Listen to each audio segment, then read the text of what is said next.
Thanks to folks from the media for coming here and covering this. A thank you to the folks from Oxbow for the work they do and showing this. We've got State Senator Senjum Goggin and State Representative Quam with us today.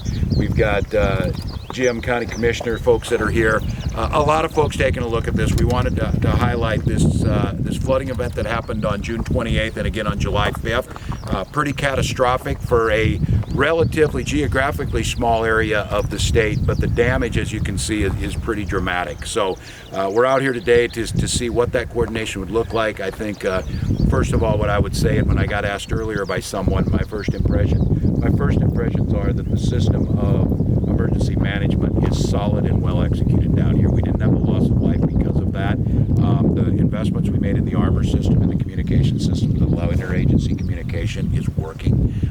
That made a difference. I think the initial assessment of damage and cleanup is incredibly impressive at Oxbow. That was mostly done by volunteers, which is an incredible testament to folks wanting to bring back a real asset to our communities out here, and then taking a look and understanding, being with county commissioners and township folks, what's going to take to bring back roads. So with that, any questions any of you have? Why is it important for state leaders like yourself to come out and get that firsthand look? Yeah, it makes the case, and I think you hear from folks. Again, there's a lot of trust that goes in, and a lot of the way a management works is local officials take charge of this, and there's a lot of backfill from the state for resources. I think it's really important because what happens in these events, you do get really great response on the front end, and it's easy to move on to the next one, and people forget the lingering effects of this. And I think you need to go back and hear them. Just being able for me to go back and talk to Commissioner Stroman at DNR and say there's concern that we had streams and rivers change course from their original course, which is impacting public infrastructure, and what do we do to help them?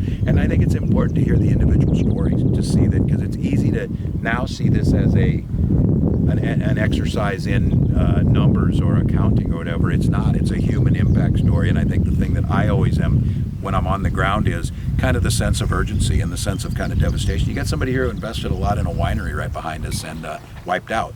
This was the place where many in the state might have saw the dramatic pictures of cattle washing down the rivers. This is where they ended up, miles away. So it's important to get out here to feel the human side of it. It's also important to hear local officials tell us what can be done. And then I think conversations, being here with Senators Senjum Goggin and Quam and local officials, is some good ideas going back that maybe we should look at going forward. Maybe the state account can do something with putting a portion towards mitigation. That makes sense. It was a suggestion here to, is there a way to accelerate cash flow through local government aid to these communities to take some of the immediate pressure off them? Those are things that I think you'd like to see response, and it happens when you're on the ground talking together.